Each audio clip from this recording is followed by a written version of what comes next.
So last week we talked about David and Abigail and how Abigail, through God's wisdom, was able to keep David from having vengeance on her husband. The week before that, we talked about how David had spared Saul's life, and Saul had promised not to chase him anymore.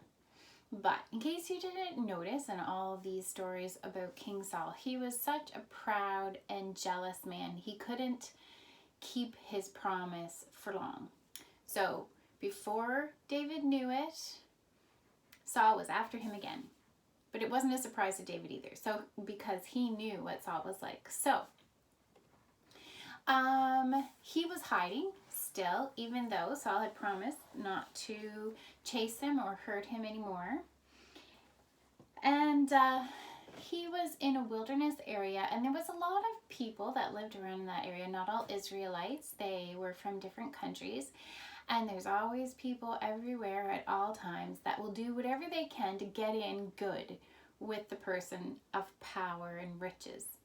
Well, because Saul was the king, there were many people all around who would note where David was, and then they would send messages to King Saul to let him know where David was, because they were hoping to be valued in the sight of the king and maybe get some stuff from him. So there were some Ziphites who told Saul where David was in the wilderness, and Saul got an army of 3,000 men and went to hunt David again.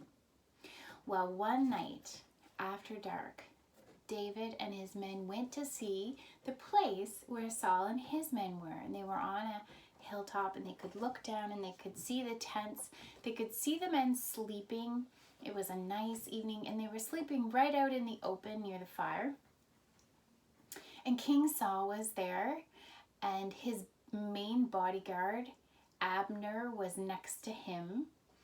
And David got an idea, and he thought, I would like to sneak down into that camp.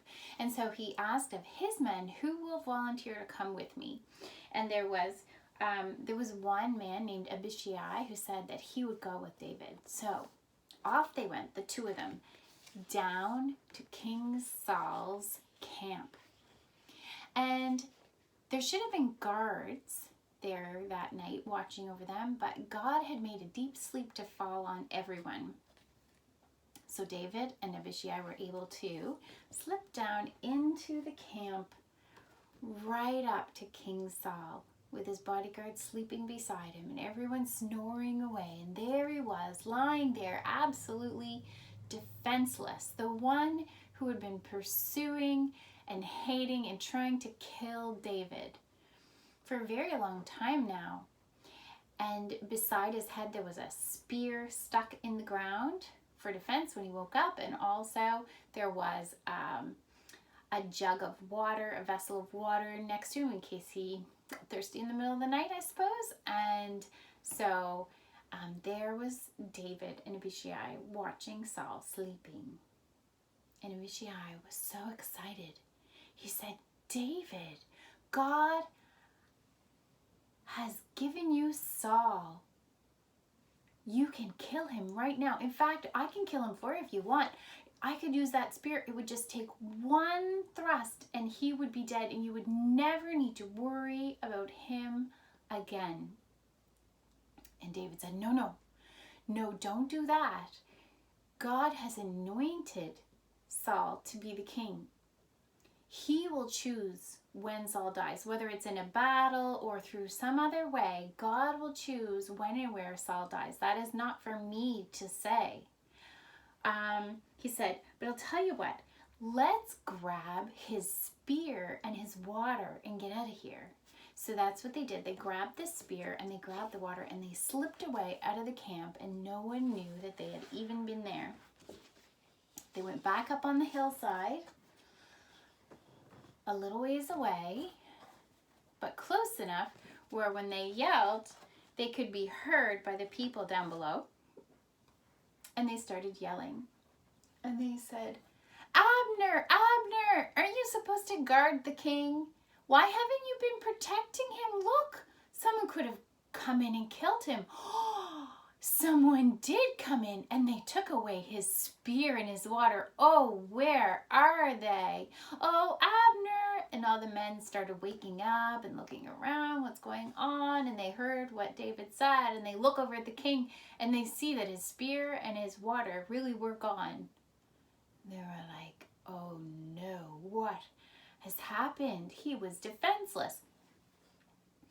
And David called down, Abner, you haven't been doing your job. Why aren't you protecting the king? Someone took his spear and water. Where could they be? Oh, look, I have them. And he held up the spear and the water. And Saul, he was awake by this time.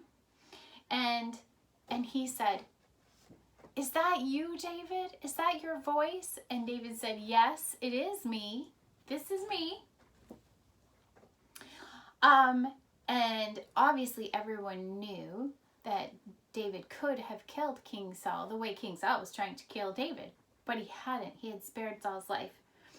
And so David yelled to King Saul. He said, why are you chasing me again? What wrong have I done you? What evil have I done? Has God told you to come and chase me? Has some evil man planted this in your heart to come and chase me? Has someone been saying wrong things about me that you're coming to chase me and trying to kill me? What is your purpose here? Why are you doing this? I'm like a flea next to you. So tiny and insignificant. Why are you you were the king of Israel. Why are you bothering to chase a flea? And Saul, so proud and jealous, was humbled. And he was embarrassed. And he said, oh, David, you're right. I am wrong. I should not be doing this. I'm so sorry. You have done better than me. You have spared my life. I will go away and you don't need to worry about me anymore. So David said, send one of your men over to come and get the spear and the water, and I will give them to him. And Saul said, blessed are you, my son David. He said, I know you will do great things and triumph. Saul knew in his heart that David was going to be the next king. He knew God had chosen David to be the next king. He was just trying in his fleshly strength to stop God's purposes, but that's impossible.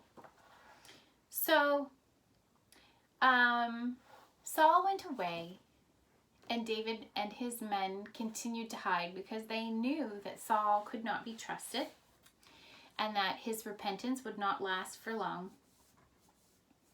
But remember that when David had the chance to kill Saul, he did not kill Saul. And just because we have the opportunity to take fate into our hands and do what we would like, we still need to make sure that that is God's will.